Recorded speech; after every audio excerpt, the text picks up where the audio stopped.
Some people criticize and they say, Lucha, what are you doing with your music?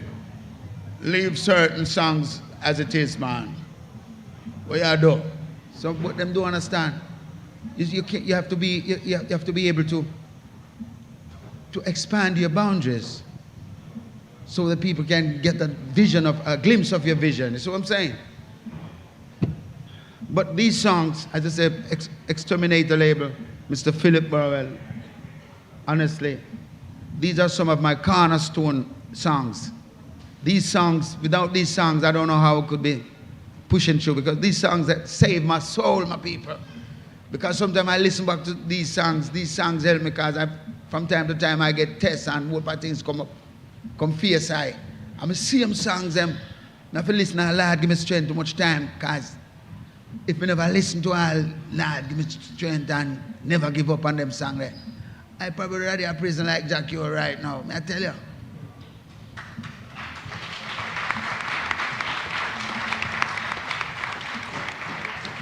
So, I swear. Luci, you did mention Mr. Fatis Burrell. I had a question about him. I think things did happen very fast in the early 90s. You were writing and recording and releasing so many enlightening songs on Exterminator. So can you, and I think it's some of your long-standing music. So your special relationship with Fatis, that is one of my favorite producer. I had a count about a special relationship with the man, with the artist, like gathering together, reading the Bible and licking the chalice. You, Mikey General, Louis Culture, the Young Sizzla, and all the other ones. So can you tell us something about the man and that particular experience, to be one of the most gifted artists of his camp? As I mentioned about burning the chalice, we used to before we go to the studio, we'd light up a steam pipe, because we always try to find the healthiest way to use the cannabis without affecting our bodies, like our lungs, and because we have to protect. We can't make through a little pleasure or through the things that we might taste nice or you feel good when you burn herbs. You just burn it any old way. We don't use grabber, we don't use cigarette in our herbs to keep it natural. And when we use the steam pipe now, the steam goes through a chamber that hosts the cannabis. And the steam passes through the cannabis, get all the essence and bring it. And when we burn with steam chalice, now we go to the studio and all these vibes, it's natural, I swear. You see, that song, Sweep Over My Soul. When I did that song, before I did that song, I did a different song on that rhythm. But for some reason, I wasn't feeling it much, because everybody I lick shot, Al Murphy, and I lick shot, and I said, big song. But when I came out, the vibes just say, oh yeah, man, mute that track and give me a next track on the same rhythm. And I went in there and I just freestyle with Sweep Over My Soul. Sweep Over My Soul is a kind of gospel, Negro spiritual gospel that my mother used to sing. Early mornings, my mother would sing while she doing her thing. And that song stuck in my head. So I just start sing the chorus, sing it, and then I just put in the verses and improvise and put in my thing. So I just do one lick, people, it's a one take. I'm not exaggerating. Because I just said to them, say, mute that song, I'm not going to just freestyle upon the rhythm. So I try to show you, music is a spiritual thing. And the more you let go and let Jah, some things come out of your ample, frightening you. It's frightening. But then, you know, it's the work of Jah, because once you contemplate upon the Almighty and have clean thinking and want to do something to help your people and inspire mankind, He will give you words. Because remember when Moses went to Egypt land, he never knew what to say. When Jah said, Moses, go down to Egypt land. Tell Pharaoh to let my people go. So Moses said, but God, we can go tell a great man like Pharaoh. Man said, man, just go down the man. Just go down the man. and just open up your mouth and I will put words in your mouth. This is all we have to realize. Now, Luci, we're here to listen to your accounts and also to enjoy some of your hits. And I apologize, we have to fade it, but I want to play the Sweep Over My Soul one. Don't play it. I'm sorry. You asked the question and I kind of deviated. Oh, yeah, man, sure. I said that to say, with all about this steam chalice and all that, we had a good vibes. And when Fatis met me, well, I met Fatis, it was Mikey General who introduced me. Because we were there run by New Name Records. And there, and I noticed at that time, Lady Saw was big on they had a single for Lady Saw. And Mr. Castro Brown was contemplating and doing an album for Lady Saw. So when I hear one day, I say, well, I'll do an album of Lady Saw, and I saw Lady Saw go on. When me hear that, I say, Master God. But then when Mr. Brown are ready for me, if I do an album with Lady Saw, I say, no, sir. I have to go find some more producer and do something. So this is how me and Mikey went round to Exterminator. And the first song I did was, I give chant out every day, oh, teach yourself to live upright. And the Mr. Bass rhythm. Anyhow, saying all of that to say this. When Fatis met I, and I met Fatis, it was a spiritual connection right away. I realized the strength because he had so many 2-inch tapes producing. When I saw that, I said, wait, this man is serious. So Fatis and I had a very spiritual connection. We could relate to each other. Like if I'm singing in the studio and I don't see Fatis at least shaking his head and dancing, I say, boy, this is not song, but this is not it now. Come here, sing and I watch Fatis. I even see Fatis start dancing.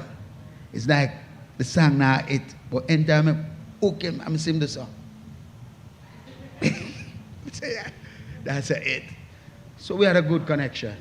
So you did mention the highly spiritual Sweep Over My Soul, and I want to play it. Thank you, a sir. little while. 1999, Exterminator Records, Luciano.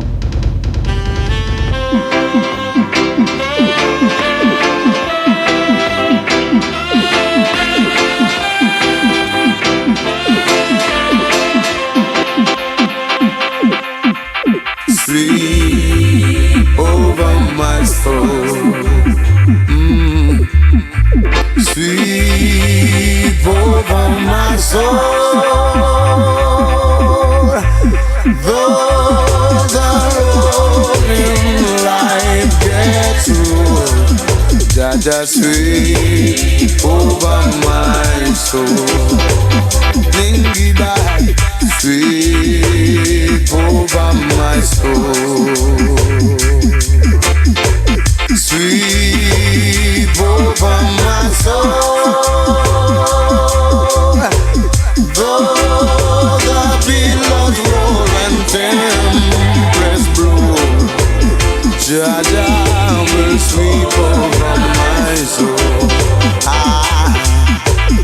Every day, every morning, I will sing a song of praise to Him. Hail the King of Kings. And Luci, going back to the real beginning when you were a child, what are your very first recollection of music when you were a little child? Okay, thank you. Very good question. Asking some nice questions. You know, we never had a TV. Very humble beginning. We only had a little transistor radio. So we had to find a way to entertain ourselves, and we'd be singing in the evenings. We put on our own penny concert in the backyard, you know. So we grew up loving to sing. We had devotions like every Sabbath because my father was an evangelist. And he insisted that we did devotions every Saturday morning. Yeah. And my mother, no, she was a singer. My father couldn't sing for her evening's dinner, you know. But my mother, she was a singer. So I get the singing from. But my father was a musician.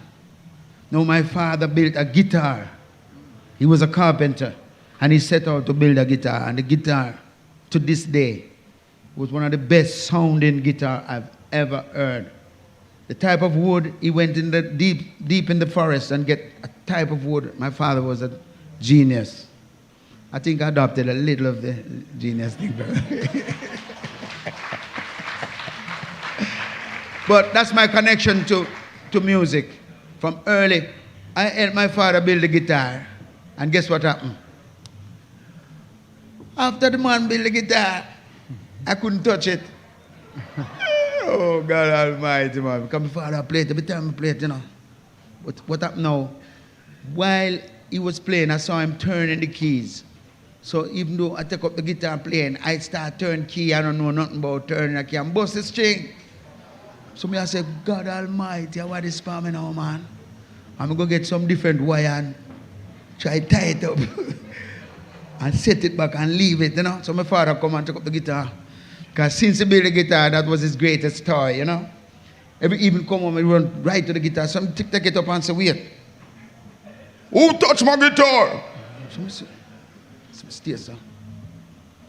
I said, who touched Jephthah? Come here. My father know exactly it was me. Because nobody else ever so interested in the guitar. But guess what now? Because my father never wanted me to say, don't ever touch it again until I give you permission, okay? So I say, oh, Papa. Remember, so I help you build it still here, Papa? And say, you see your boy, not an easy boy, you know. I will teach you in time to play the guitar. So when he was gone, I had to learn what he did. He turned down the strings. Because him say, all right, since you want to come play again, turn down the strings. So when him turn it down, and him gone, I'm going to take it up and say, so me on there, so I said, God Almighty, what Papa do to the guitar? So I had to learn to tune the guitar. That was when my beginning of music, that was when the music started in me. Because you see, after I learned to master playing, tuning the guitar and start playing it, it was history after. Okay. And as I said, you brought back the roots and the culture in the dancehall, because in those days the dance and still is, it was so important in Jamaica.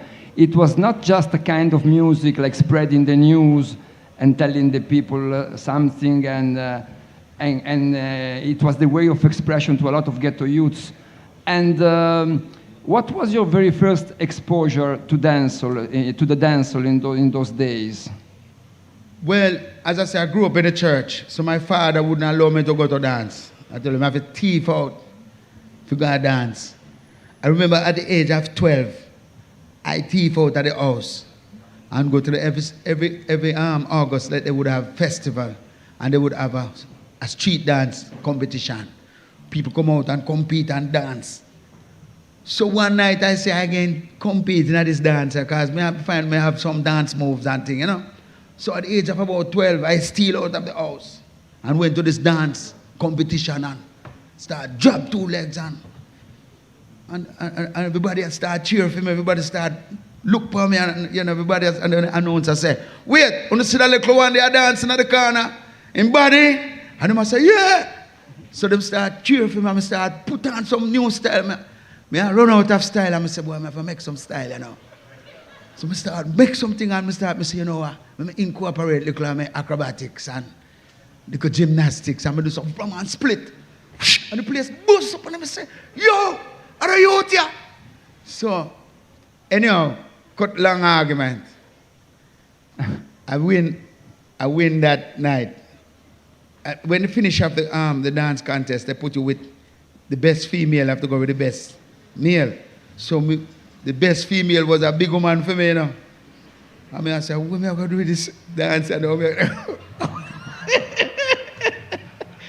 But may I tell you, me and her get to it. That night there, I just start drop some legs, I'm going to start drop some legs. It's like kindred spirit, you know. But one time I said, no, sir, I have to go do something extra. And I do some bam and make a flick. And the thing was over. After I flick and catch my hand and spin around.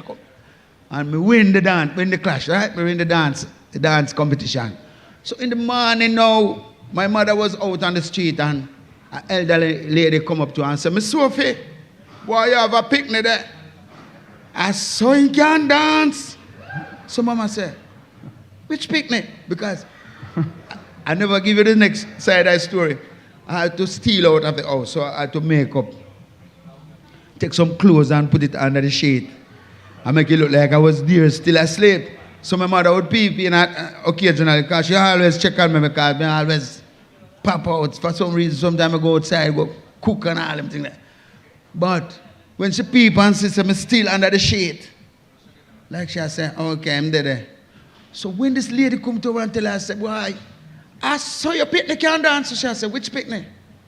And I no picnic. What you mean I no picnic can dance? You know, I want picnic win contest last night. So I said, contest? What kind of contest? I said, you know, hear about it. And him supposed to win some money. And I have enough money still, but they give him one box of soda and some, them times there's some look up joke money. But me still feel good because I win it. And them said, them set down my name for go to finals and something. Parish, I go meet Parish. And I said, wow, I forgot to learn some new things. Anyhow, cutting all of this long story short. So my mother said, which one am I picnic? Prudence? I said, no, man. Then who could I go? Michael? And the lady said, no, man. Where the little pick the name, man? The little one. Enoch? No.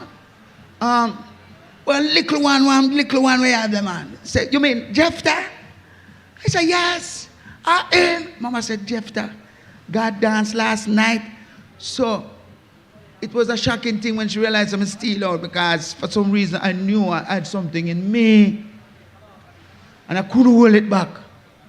Then when I went in the church, I had a problem with my brother because as my eldest brother, my father moved on. My father passed away when I was 10 years old, right? And my brother took the mantle from my father as the eldest to continue the evangelistic movements. So when I started playing certain songs like Dennis Brown and Bob Marley and Mark and Junior Reid and Sugar Minott and start dig up some songs and play Stevie Wonder. Like him I say, yo, my father never built them guitar for me to play them song now. So I say, what you mean?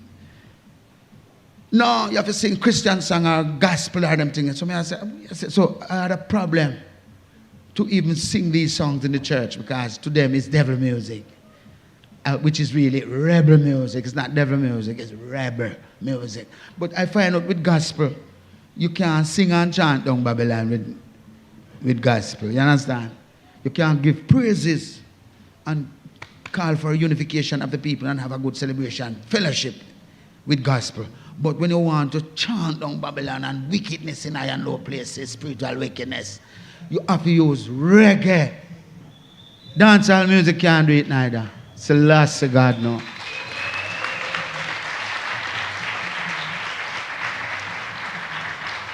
Understand? Dancehall music these days selling sex, drugs, hobia. I'll hope that the man must sing about. You can't believe this? Man, we're gathering and I sing about and then hobia man them come from. So yes, I hope I didn't drift from the question. No, it's okay. It's okay. it's so good to it's I think it's so good to Thank you. to Thank you, hear. sir. Thank you. Thank you. And I want to play another important tune, another early tune, because those days things were happening so fast in terms of music. So it's track number 3. It was a huge hit outside Jamaica in UK, produced by Freddie McGregor for his own Big Ship imprint, and it's Shake It Up Tonight. Shake it up tonight. Yeah, man. Nice, man.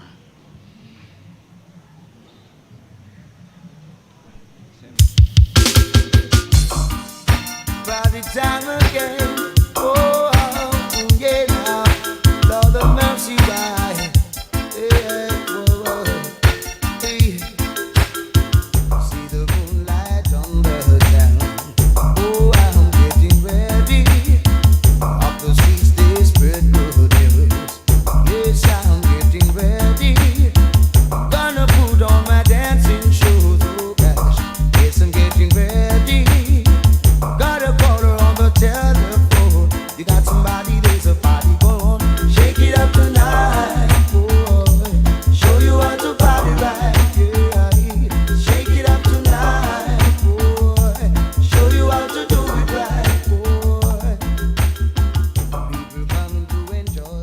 So Luci, can you tell us something about this track? And so I think it's a very important track for your early career. Definitely. You see, when I told you about new name label, at the time when we were looking about, well, in Jamaica, you have to find anywhere you can get a little break. So we used to go to Aquarius Records. There was a studio at the back called Aquarius. We used to go to Music Works, all over the place. Anywhere there's a producer producing rhythm, we go there and wait till late night. Sometime I miss all last bus and all them things. The taxi not even want to take I home. But anyhow, when we were at New Name Records, they used to do a lot of dub plates. So with King Freddie McGregor from Big Ship label, the Captain, Dennis Brown, you name it. All the greats would come and do dub plates. So I met Mr. McGregor at New Name Studio. And he heard me singing some dubs one day and said, "Are you bad enough? You know, somebody give you some rhythm." I said, "Yes, King, anytime you're ready." So he gave me these rhythms. And I went to him and wrote the song. I find the song. I had another song which could do well. But he said he liked the Shake It Up Tonight. And from then on, from I did Shake It Up Tonight, we did some other nice songs, like Hold On To Your Dreams. Then every time he gave me rhythms, I would just go home and write a song for it. So every time I would go and check him and say, "I'm ready again," and okay. So somebody take it serious, because even at that time he was doing an album with Mikey Spice. Mm-hmm. But Mikey Spice's album was going for about a year. And Mikey was like that. Mikey would come and sing a song and dance his way out and gone for days. Don't see him. But I would stay in the studio and just voice. I remember one day I did a song. There was one song I did. And Mikey come in the studio and laughing and said, "What kind of do you remember?" One song about "Do You Remember?" It was about a love situation where I had a nice friend and she went away and came back and gone like she never remembered me, you know. So I write a song about it. You see, my songs, it's about my life, honestly, and about life itself and about what's happening. If you notice, this one for the leaders, all these songs can play anytime.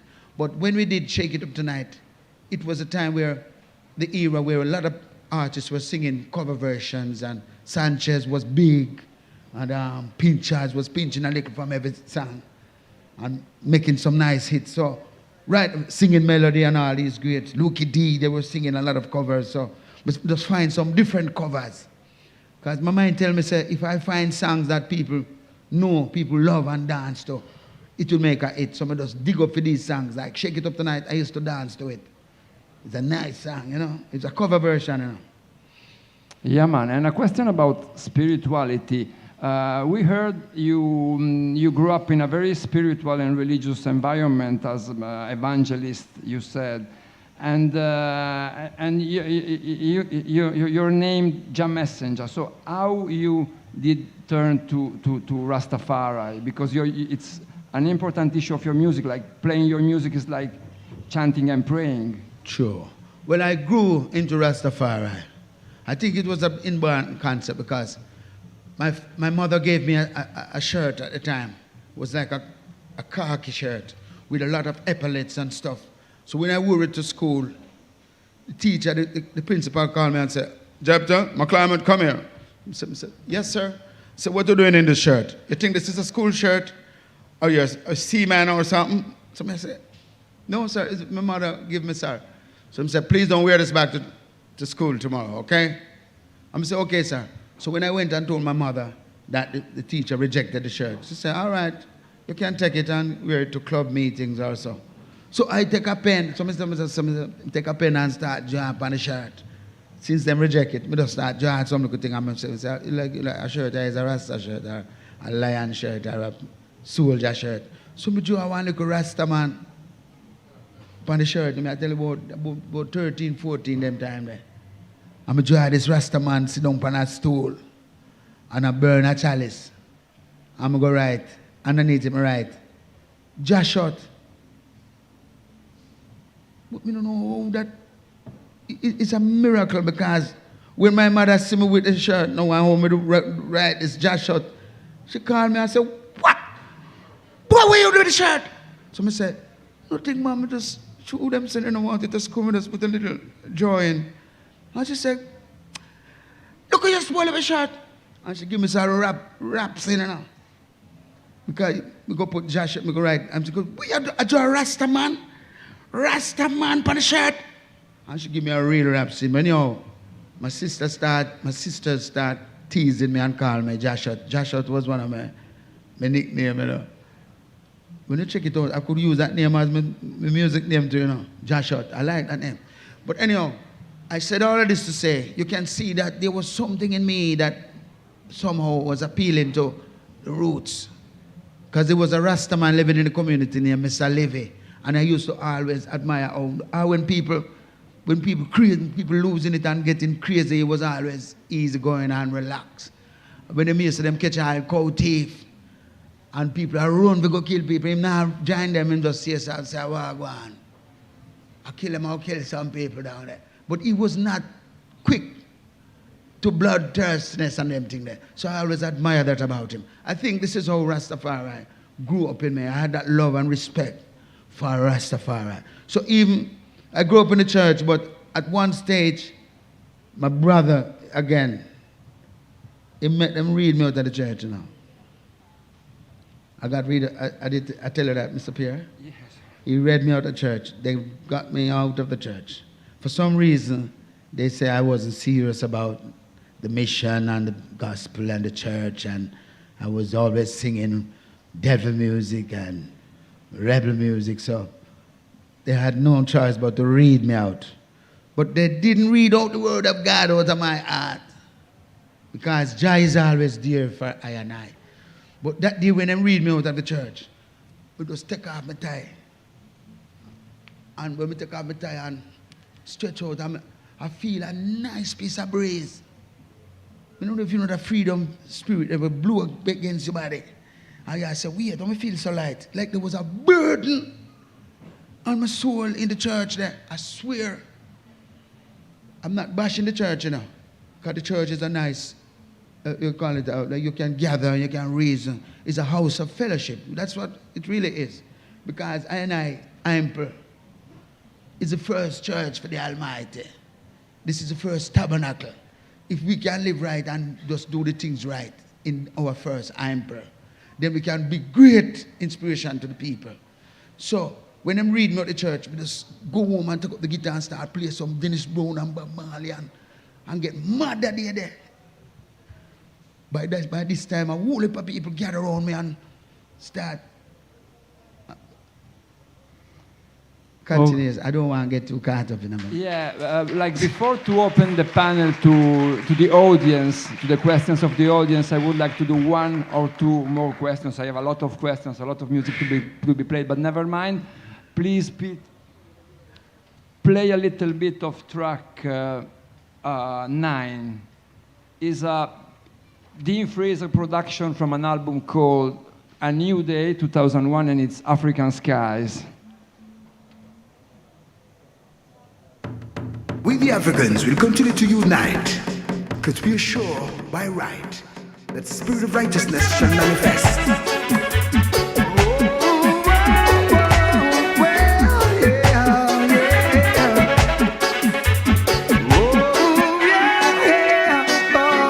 Our future lies under African skies, yes. All mental scars will be dissolved under African stars. Our future lies under African skies, yes. When kingdoms fall, empires rise under African skies.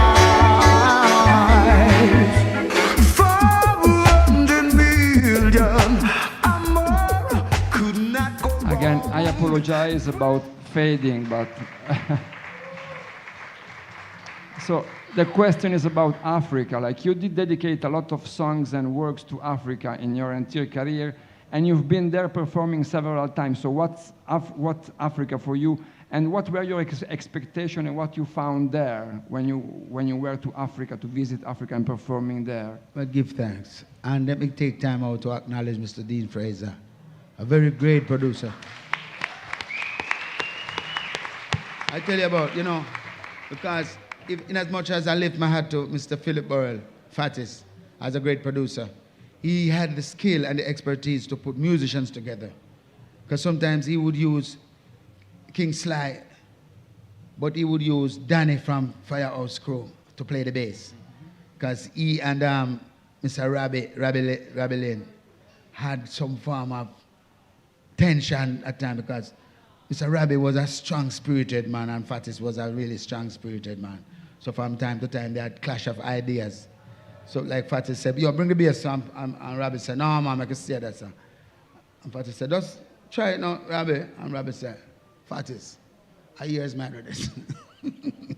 Anyhow, I said all of this to say, Mr. Dean Fraser was one of Fatis's secret to all his great productions. Because after you do a song, he would call Mr. Dean Fraser. And Mr. Fraser would come put on the saxophone and get the harmonies and nice it up. Another secret behind Exterminator's production was Mr. Stephen Stanley. Okay. One of the greatest engineers of all time. Because when you hear back a song, sometimes when him fix up a song and mix it and set it, he put him all singing the song sometimes.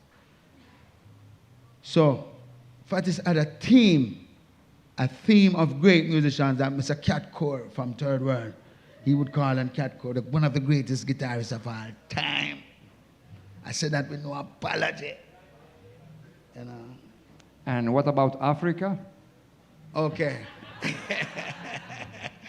Mr. Pierre, respect. Give it up. This man is a great man, I tell you. As you notice, even my pendant is Africa. I don't know if I turn it right.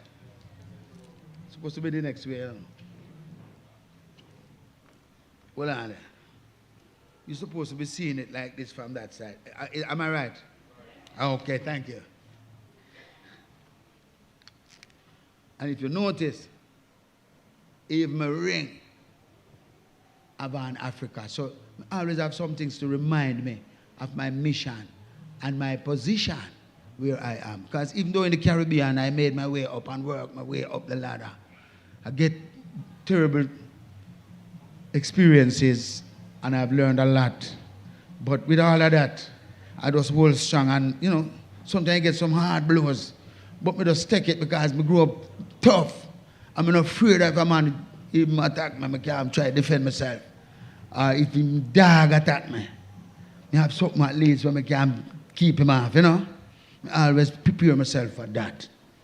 Even when I hear about COVID, you have questions about COVID? Not really. All right. But in the meantime, between time. But maybe somebody in the audience will Africa. Africa. Now, honestly, the earlier years when I hear certain songs like Promised Land from the Honorable King Dennis Brown and Dream of Africa, when I went there, I see that Africa is I&I Mecca, is I&I Foundation, is where we all dream to be. But we find out that we still have mismanagement in Africa. And most of the governments, they sell out Africa to a certain extent. Some of them stand up and try to defend it, but those who try to defend Africa, they get a fight, and if not, them kill them. I'm not calling any names right now, I just talking the truth. Selassie, I know, when I call a name. A mighty name.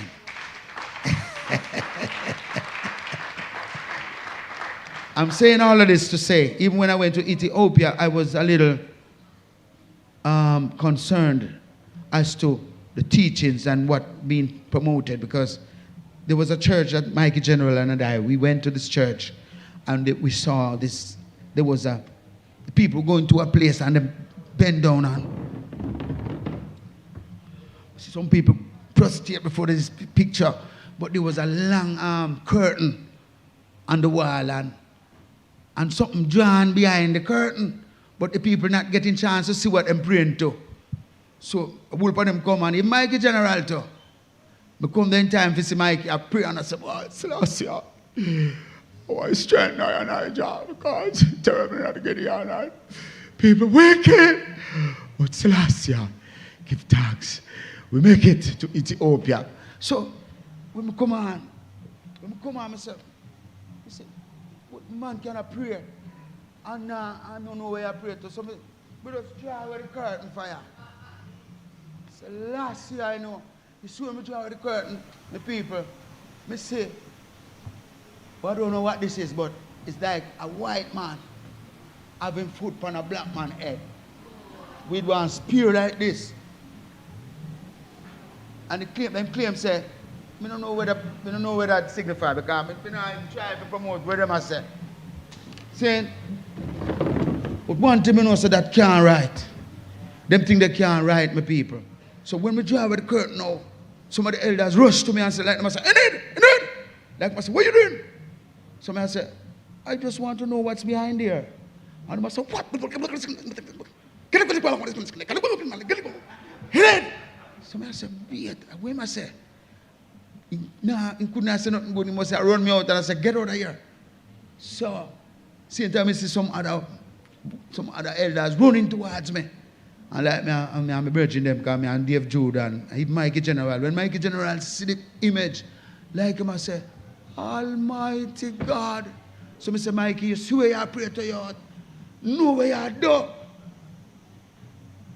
The people, we all can get caught up and trapped in some dogmatic and some like demonic teachings and things. If you're not careful, we get caught up and lose lose the soul, my people.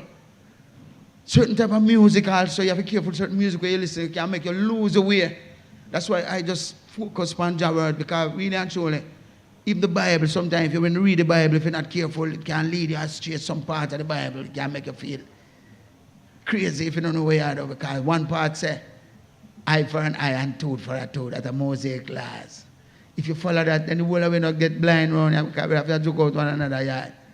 The point I'm saying really, sometimes out of the craziness, we have to learn to pick out the goodness. And even when we read with a clear conscience, and so we can get the truth out of whatever is written. Sometimes even our history books that they give us is thwarted to lead us away from the truth. So we have to also read between the lines. But as the great Bob Marley said, he believed more in inspiration more than education, because sometimes they educate you and give you wrong indoctrination. So when you allow inspiration now, like you think and you meditate and look on life and looking at yourself, some things come to you. And like you said, you know it's true. It's the last God knows. So Africa is a place for I and place for Africans to be. But we also have to be strategic in our repatriational movements. You can't just run go any part of Africa and say, I have some ass there. You have to study your place and make sure this is where you want to spend the rest of your days. Because it's not easy when you're getting old in life and you can't run and you can't flick and you can't move as fast as you want to. You have to still run for your life. You want to make sure so you can live a happy life. That's why when you hear the songwriters say want a place in the sun, you want somewhere where you feel like you don't have to worry about thugs and guns and all these things. So Africa, if you study strategy, we're coming from Kenya. Kenya is a very nice place. But if you know about Kenya, about 140 odd tribes. I never knew there was so many tribes in Kenya. And they all speak different language. Now, sometimes when them get in a for them thing, even though our brother and sister, them, you can't even try, go between them and try trouble them, you know. You have to try and say like it, I say, Bilanoma. Like I say, you know, peace. You know. Nimoja. Kenya Nimoja. You know, whatever we want. Come on. Some people, even when I went to Shashamaniland, I was a little taken up also because I find out that the lifestyle that some of the brethren them were living there. We couldn't live, honestly, we couldn't run left Jamaica and go end up live at some place where come like me now live the life of me dream of. You understand? Life is there and you can go there and exist, but it's not the same as always that in your dreams. Because you dream about land of honey and land of paradise and land of unity where elders and legends and sisters dwell together in love. Even the flag, them take out the lion out of the flag at Ethiopia. When I see that, I said, God Almighty, this not look good. Oh, if you take out lion out of the flag, how can you dishonor an emblem of a country like that without getting the consensus from the people?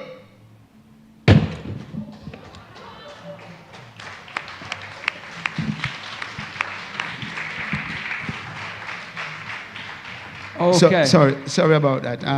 Don't worry. I got a little out of myself. I think it's definitely the moment to open the questions from the audience. So who want to be the first to do the question? Sister Irene. We have many. Good to see you. Good to see you. Hello, Luciano. How are you, my dear? I'm very well, thank you. And first of all, we give thanks and praise to be here in your presence today. Give thanks, give thanks, give thanks. Now, Luciano, you've been spreading positivity across the globe for 30 years, okay? And you are the true messenger. Thank you.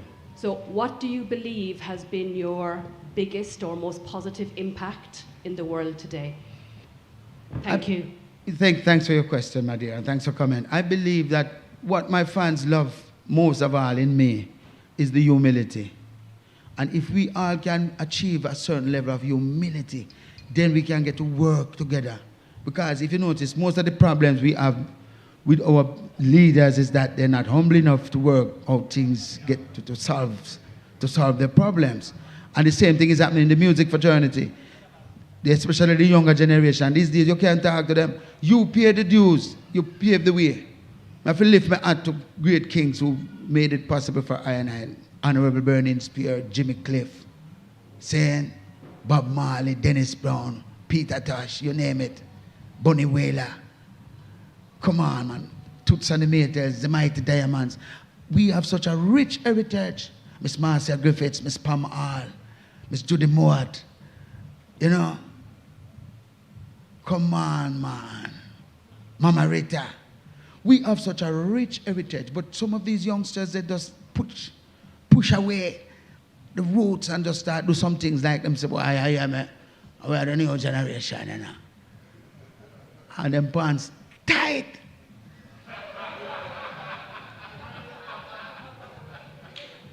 No, Almighty God. No, man. I don't know how them wear tight pants, my people, because if I put anything in too tight, I feel like me claustrophobic. If you let me stifle, God no. If my boxers can be too tight. I'm telling you. Any other question, please? Next one, please. Hi, thank you for your music. Thank you for your message. Thank you, sir. Like a messenger, I would like to ask you just to help us. Like we're seeing right now in Europe, in Babylon, they just have, they make games. It means people coming from Africa are dying in Morocco, trying to reach Babylon, trying to find something better for them family. At the same time, they open doors from Ukraine because it's like I cross the ocean, I get in Spain, I have to work hard, maybe 10 years without no papers, without nothing, sleeping in the road, doing everything to survive. At the same time, they open doors from Ukraine, and all what they have here in Europe, in Babylon, coming from Africa, most of the natural things from there. So like a messenger, we would like to ask you a help, like to make one song, just to show the rest of the world that Babylon still being hypocrite, Babylon still having two colors, Babylon still having like we ruling the world in not the right way. So sure. Please help us to make this kind of song to show people that we Africans, we're suffering, and they return back to Africa like who have the good passport. You know, I'm coming in Africa to help them, but it's not true. So please. Yes. Try to help Very good. us, Thank you please. so much.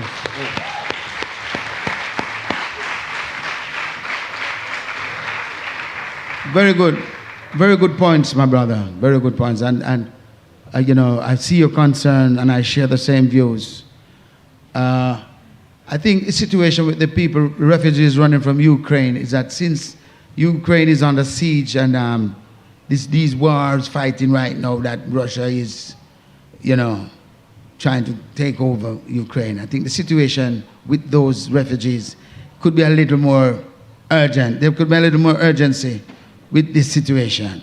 But some of the people running from Africa, some of them are just coming, wanting the European dream, or hoping to find greener grass, not knowing that the grass may be just greener in Africa. This is why I was pointing out to the leaders, because if our leaders in Africa could unite and set Africa in a way that people would feel welcome and want to and feel homely, that you could stay home and build yourself instead of wanting to go to foreign countries. Not until they unite and create that bond within themselves. Just the same way you can have United States of America. You need to have United States of Africa.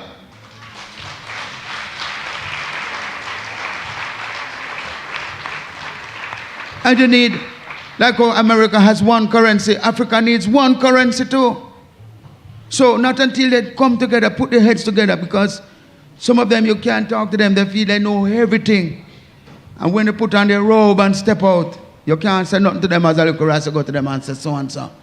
And you can't even get a chance to see them much because they have to go through a whole process of protocol to get to the heads of government and to. So sometimes you have to just use the platform that you get, like interviews like these, and we go on the radio station and you get a chance to do press conferences. You try to at least make your speech. But really and truly, the true reality is that the African leaders need to come together to unite and create a force that the people of Africa can feel confident and feel at home in their own continent.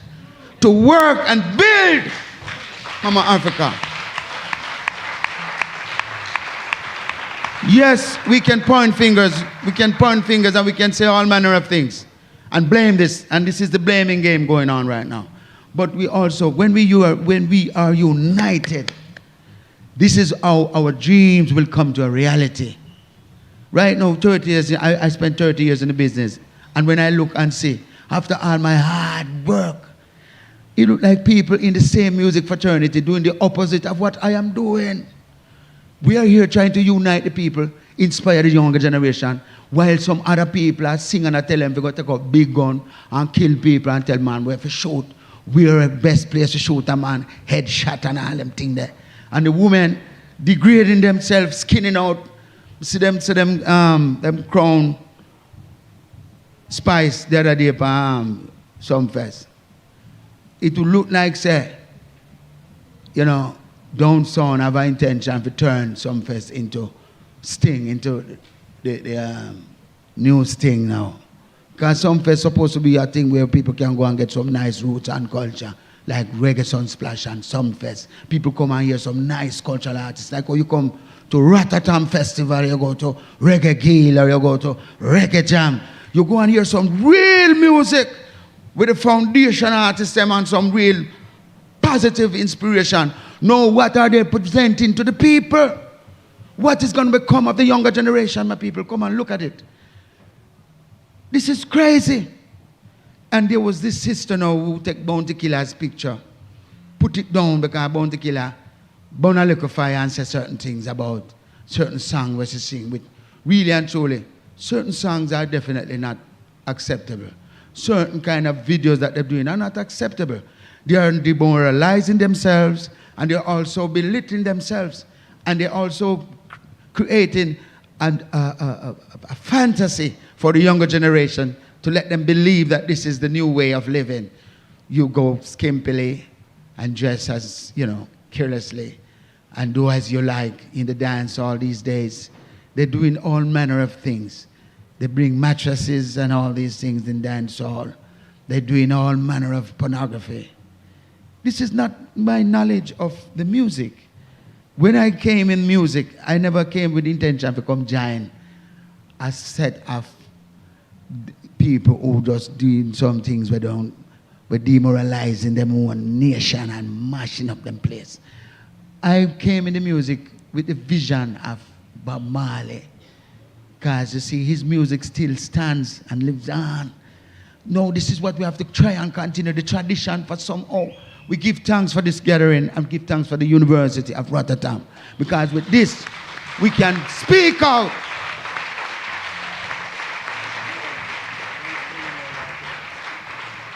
It's a shame, you know, I've been lobbying for the government of Jamaica to put. All right, sir. It's a shame. I've been lobbying to the government of Jamaica to put a little interest in the music. They have not shown any interest in our royalties and money that is left hanging out there in places like France and all over. The governments need to show some interest, be a part of what is going on. They give a blind eye to this great, rich heritage. One of the richest heritage that the country has right now is music.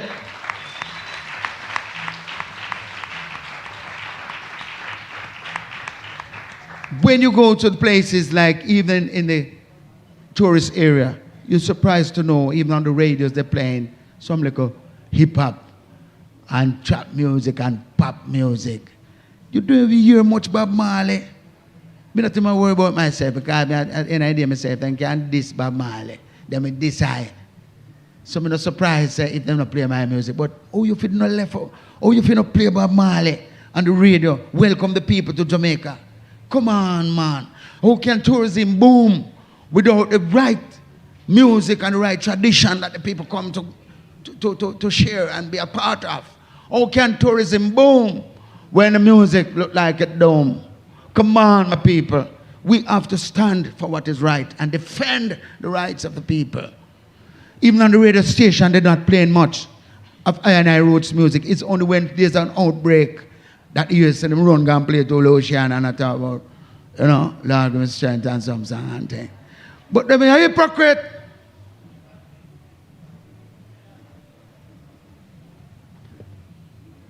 Let me kind of keep my composure here. Because sometimes you can really get a little riled up, you know, but it hurts me. We are here trying to build something, and on the other side, yeah, some man tear it down. No, I never expect this from Queen Africa. I swear to the Almighty God, when I saw Queen Africa on TikTok, you see all them social media thing, people don't make it drown out. It name technology, it take your knowledge and wreck you. Saying, how could my life turn out to a TikTok? My life is more than a TikTok. What's a TikTok? It's like a tick of a clock. Come on. TikTok? Am I life that? Nah. I forgot to write that one there now. No, we have to send this message to the sisters. Hold up your integrity, man. Oh, God Almighty, man. Not because you say TikTok are the popular thing, no, you run and do certain things. I don't expect that from her. I look at her as a sister in the business and a nice empress. And I love Queen Africa. I just have to beg her. Don't do this. Don't do this. Not for your fans, not for yourself, not for your children. And not for your children. And not for the messenger. Not for the people who believe in you and love you. What kind of TikTok, man? Me see even, well, I'm not call too much name. Some people selling out their soul because of this social media thing. And guess what next thing we have to take over the people then? Prank. You know, nowadays you don't have enough people, no prank people, I prank you. I'm going to call and say, Lucy, I need a show near the Maypen Cemetery. What you say a while ago? No, it's a prank, man. It's a prank. Them turning this thing into a prank, my people, because you hear what I'm saying now. They claim that if you put out all these things and get the most views, you can get money. It's money them running down, you know. YouTube will pay you or TikTok will pay you. Some little peanuts. If you sell out your soul, man a video the next man, a kill the next man. And talk about your wrong, oh man, people, we need to make a stand right now before we lose everything. We need to stand for what is right and turn our eyes to the Almighty.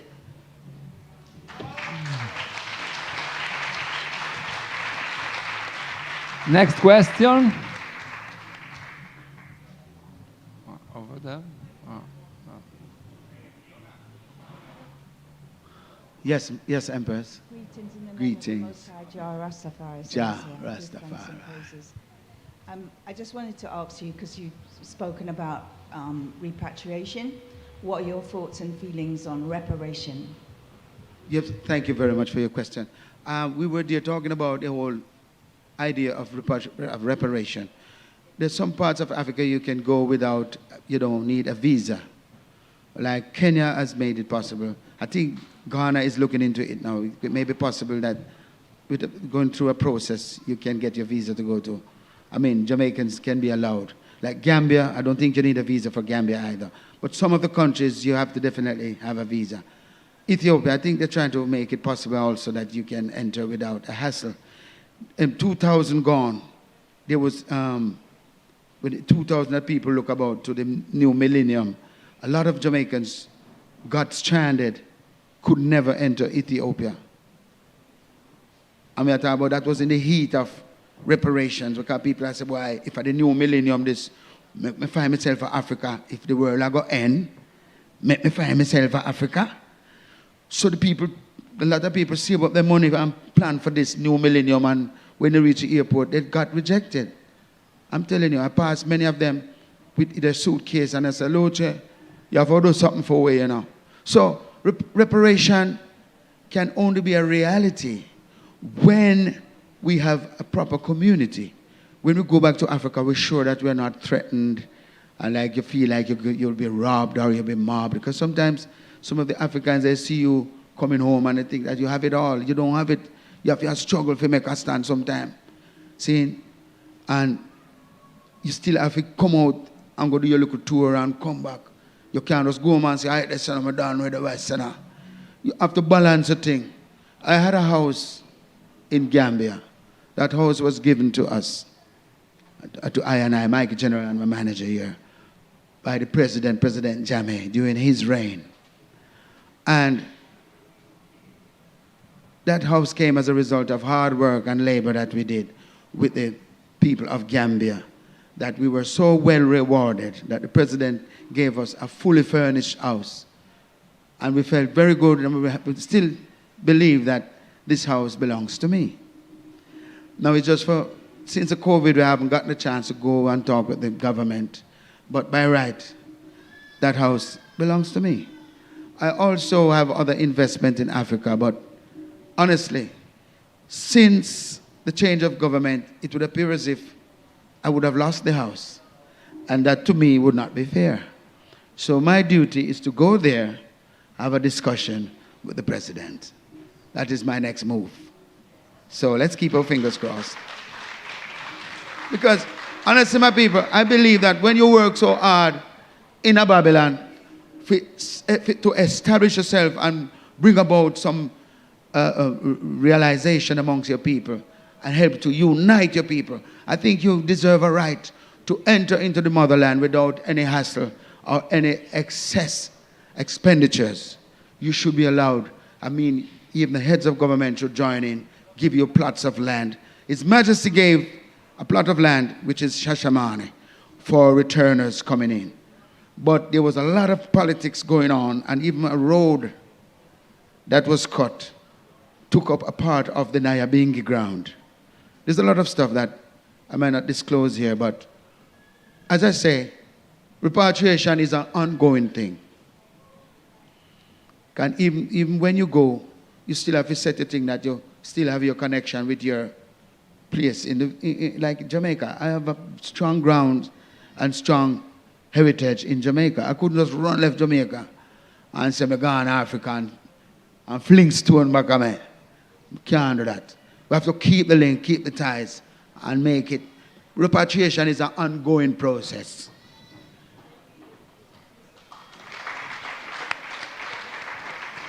Give her the mic, please. Oh, you didn't say... So I said you discussed and you showed... You didn't say repatriation, I said reparation. Yeah, I said you told us about the reparation and what your feelings are on repatriation. But what I was asking about was the reparation, like how, you know, in terms of the money that was stolen and taken, you're saying, you know, about I'm how sorry, Africa at the moment is so depleted. I must have misheard. Yeah, because I'd asked you about, you've explained and showed us about repatriation. Oh, so thank you. I just wanted to ask you about reparation. Yes. Because a lot of the item, when they come on, a lot of the questions haven't been asked about those things. I'm really interested to Thank know you very much. your Thank you very feelings much. about Thank you very much. reparation in terms of balancing. Thank you. Let me And shed a light on that. All right. Now, this reparation can only be done when we have a committee or a group of people that legally approach these countries, England, America, you name it. You name it. We need a legal team. This can't be just by a man come and say, yo, we need the money. We need the reparation money. It cannot be done like that. There's no two ways about this. We have to approach this thing legally, my people. We have to work as a team, as a committee, as a community. We have to approach with a legal team, with advisors, and we all have to work and approach these heads of government, because you have all this wealth. If we don't approach you like we're suing the government, we're now going to get a red cent. Unless it's going to be another rebellion, my people. Okay? And this is why I have not spent too much of my time worrying about what them paying me back. Because even if they give I some money, them still can't give I back what I and I have lost over the years, 400 years upon years. So, to me, the best move towards reparation is if they would give us at least rights to enter into the continent, into our motherland. Give us nice accommodation, give us proper welcome, and also the heads of government put money to every one of us account.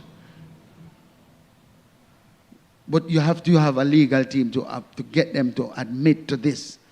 If you just lobbying and cuss and say, boy, we need the money, it not going to work. When the Queen came to Jamaica, some of the Nyabingi warriors gathered with their drums and they were heading for the conference, the meeting. But many of them never even get to go on the grounds because through security them blocked them out. Because the man them said they were going to demonstrate for reparation. But I'm saying, honestly, we have to approach this thing the same way in which the Jews have approached it. The Jews use top lawyers and approach these heads of government. And if they never do something, some terrible things would have happened because they have the power to pull some strings in this place. No, we have power to pull strings too, but we're not pulling the right strings. We fighting our own self and going against our own principles. So not until we stand united and bring a team and approach the heads of government, because the same as though you have Queen Council, you have King Council too. So we need to approach them legally. This is how we're going to do it. Oh, thank you very much, Luci, for your very articulated answer. There's room for one last question, and then we will finish the session. So who want to be the last to ask?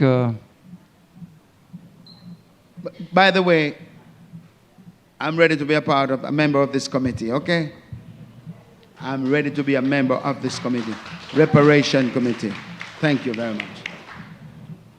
Yes, I bless Rastafari. Rastafari. Respect. Blessed, my brother. Yeah, man. I have only one question because you speak before for the equality. Equality, we know where the problem exactly. Like Africa, we speak always for Africa because from Africa come in all in Europe first. Second for me, liberation like say Bob Marley, definitely. I mean, we don't need no more CFA franc. CFA franc is colonization physically. No more physically, but is economically and politic. CFA franc, I mean colonization from Africa. You need to change your money for buy and you have freedom to buy what you want. That is first, for example. A second example is like Rototom. Rototom is a place, for me, is a school to be beside root music. And you understand, for young people, what does mean root music? Root music for me, first, like Joe Hicks in Jamaica, Kingston, say, education. Give a chance for young people to go, to give a chance to have education, because this music is a soul and the roots. Give education for people. No more discrimination. So my question is very open. I don't know how, my English is very poor, but my soul is very rich for my message, man. Can I say in English, in Italian, in Hebrew, Arabic, like you want? But Rototom Festival will be more big, but there is Babylon system inside. Babylon system inside. All is for money. I'm sorry. I see Rototom. No. I yeah. hold on. Excuse me. You. Can you? Yeah. Thank you for your point. But Yeah, honestly, man. my brother, even to have this university is a very noble gesture. Because you go to many festivals and we never get this opportunity to sit and share our views and express how we feel. So don't bash Rototom. Please. I really commend Rototom Festival for what they're doing right here, because everything it changes with an idea. When we leave here, we have a better idea as to how we want to approach our problems. And this is a good platform. So let us give thanks for the effort that they have put in. Come on. Thank you very much, Luciano. So it's been a very enlightening session. So another big applause. No, it was the last one. No, this was the last one. I'm very sorry. So another big round of applause for Luciano. We will be on stage tomorrow night, right after the legendary Burning Spear. Thank you very much, Luci. Thank you very much.